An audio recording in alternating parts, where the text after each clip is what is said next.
play cribbage, you only need two things: a standard deck of cards and a cribbage board. You can play the game with 2 people, 3 people, or 4 people. The number of players you have determines how many cards you deal to each player. 6 cards for 2 players, 5 cards for 3 players, and 5 cards for 4 players. This will make more sense in just a little bit. The point of the game is to get your pegs 2 laps around the board before your opponents do. You do this by getting points in your hand. Here we will start the game so you get an idea of how it is supposed to flow. In this scenario, we will demonstrate with 2 players. The first order of business is to see who deals first. Each player cuts a section of the deck and reveals the card on the bottom. Whoever has the lowest card is the first dealer. They will deal out 6 cards to each person.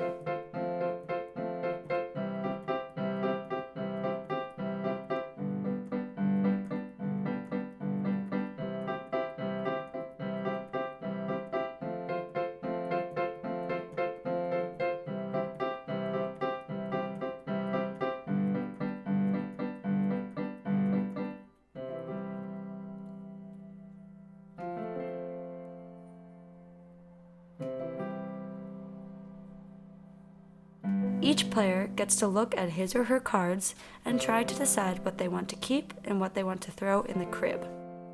The crib is a pile of cards that will come into play later in the round. With 2 people playing, each player throws 2 cards into the crib.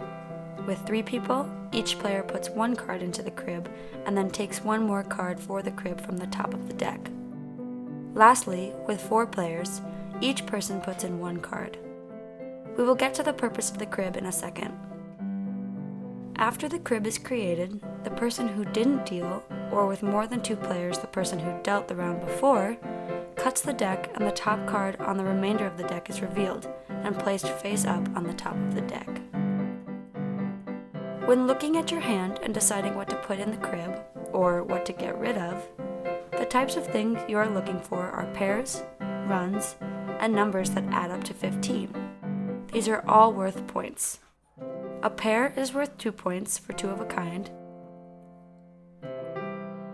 6 points for 3 of a kind, and 12 points for 4 of a kind. In order to have a run, a player must have at least 3 cards. Runs of 3 are 3 points, 4 are 4 points, and so on. If you have a pair in the run, for example, if you were to have something like 3, 4, 4, 5, that doubles the run and also gives you the points for the pair. This would be worth 8 points. Another way to get 2 points is to have cards that add up to 15. Face cards are valued at 10, ace cards are valued at 1, and all other cards are face value. The next way to get points is by having cards of all the same suit or a flush. A flush is worth 4 points if all the cards in your hand are of the same suit, and worth 5 points if the cut card is of the same suit. In the crib, however, all 5 cards have to be the same suit in order to get 5 points. And then there's knobs. This is the tricky point that many people forget about. Knobs happens in 2 different instances. One is if a jack is cut, the dealer instantly gets 2 points.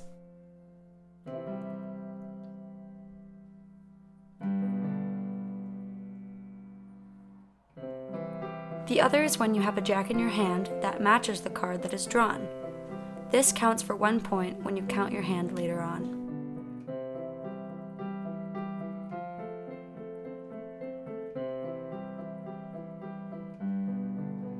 To make the gameplay of cribbage make sense, you have to think of it as 2 separate games played together.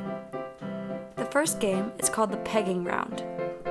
In this round, the players take turns laying down their cards, adding the cards up in face value as they go.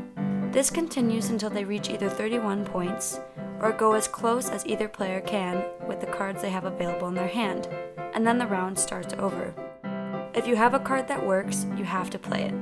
The way in which to score points in this round is by making pairs, runs, or adding up to 15 and 31 points along the way. For example, if the first player, not the dealer, puts down a 7, the second player can put down an 8.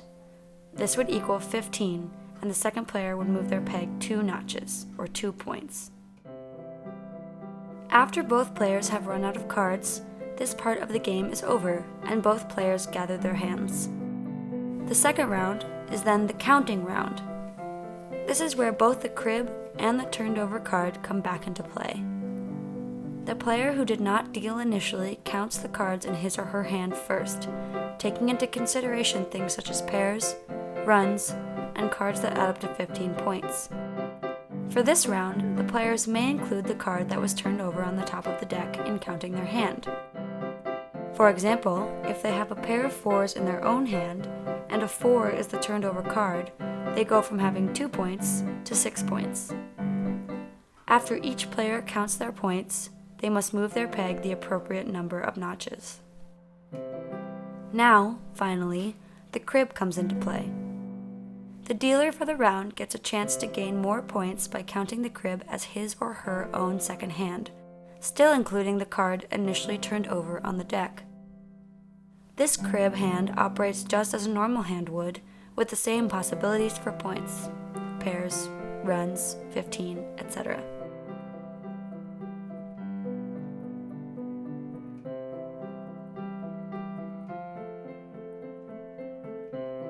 Once the crib is counted, the cards are gathered and reshuffled for another round. This continues until one of the players is able to move his or her peg all the way around the board twice and put the peg in the starting hole.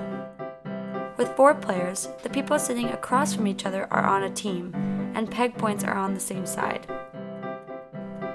Often, games are close, but when they aren't and one player completes the second loop without the other player rounding the last corner, or they are 31 points behind, they have skunked them.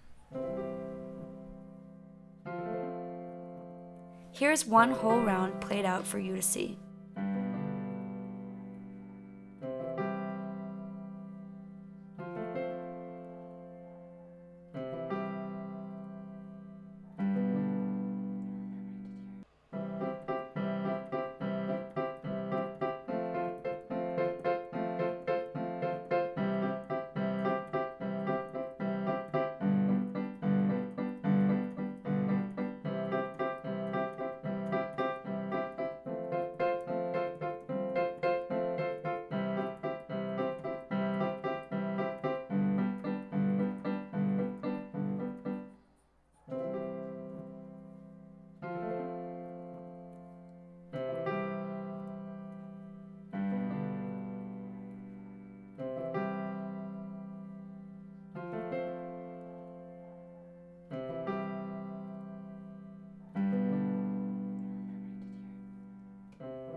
We hope this video has been helpful. Have fun playing cribbage!